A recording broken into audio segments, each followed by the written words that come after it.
All right, so it's supposed to get 21 degrees below zero, 21 Fahrenheit, I should clarify.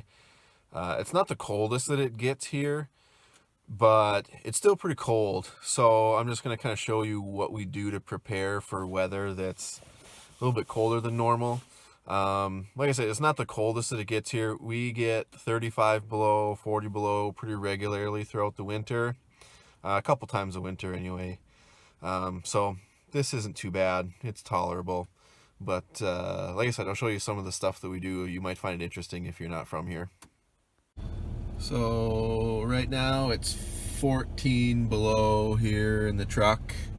What do you see, bud? Oh, neighbor. I just picked up this snow blower. I'm gonna try to find a tractor for that to go on. So business doesn't stop when it's this cold. First things first, if your vehicle has a block heater, you plug it in. It just keeps the engine warm, makes it start a lot easier, makes it warm up a lot quicker. Easy. This might seem like a no-brainer, but parking inside is a good way to keep your vehicle from freezing. This garage is heated.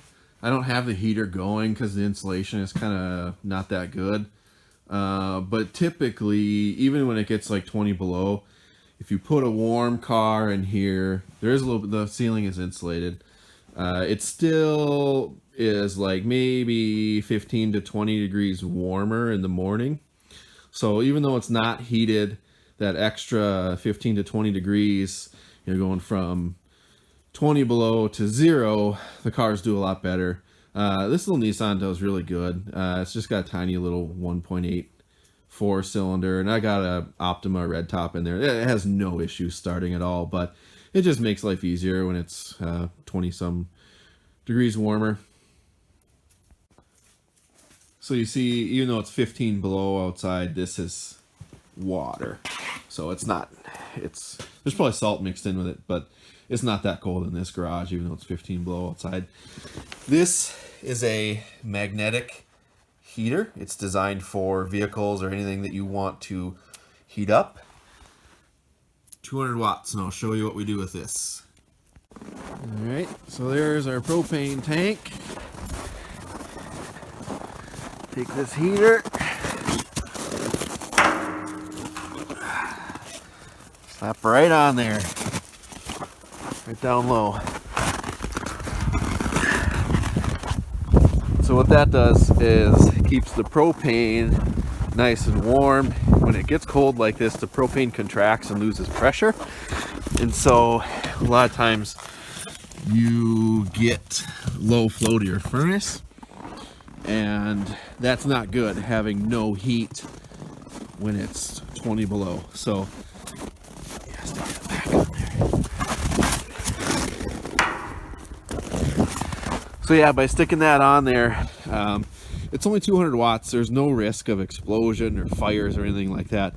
200 watts is not a lot of heat when it's this cold, but it does keep the pressure in the propane tank up so the furnace can use the propane.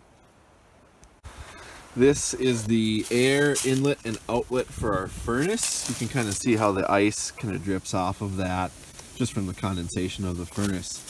Ours stays really clear, but if you have a house where just the way that it's laid out with the wind and the snow, sometimes the snow will build up and block that, and then your furnace won't run and could possibly give you carbon monoxide poisoning.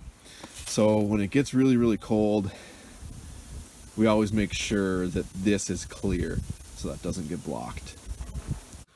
We do have a backup heat source, which are these electric baseboards. I mainly heat with propane because it's cheaper and more efficient, but I do have these. And so what I do when it gets really cold, I just set the thermostat for these just a few degrees below the main thermostat. You can see right now at 62, it's heating. I think the thermostat upstairs is set to 65. And so I increase it when it gets this cold. So I'm just going to bump this up to 65. Okay, so I've got the main thermostat upstairs set at 69. The thermostats downstairs for the electric baseboards are set at 65.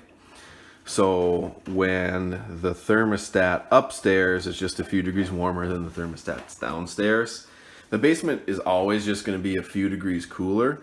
And so what happens is by having those baseboards on, it keeps the basement a little bit warm while the furnace is basically heating the upstairs to 69. It's just kind of one of those things that just makes it a little bit more comfortable in here when it gets cold, because the furnace doesn't heat up the basement as good. So just a comfort thing. So here's the biggest window in our house. It's a big window, faces the lake there. You probably can't see it, and I'm not sure if you'll be able to pick it up in the video, but it's, yeah, you can't really see it. But basically what I've got is there's plastic on this. And so what that does is forms an envelope between the house and the window. And these windows are old, and so by doing that, there's a couple air leaks on them and stuff like that. So it just adds that extra layer of insulation on the windows, and it actually does help a lot by keeping it warm inside the house. And of course, one of the easiest things to do to keep warm, long underwear and wool socks. And a fuzzy puppy.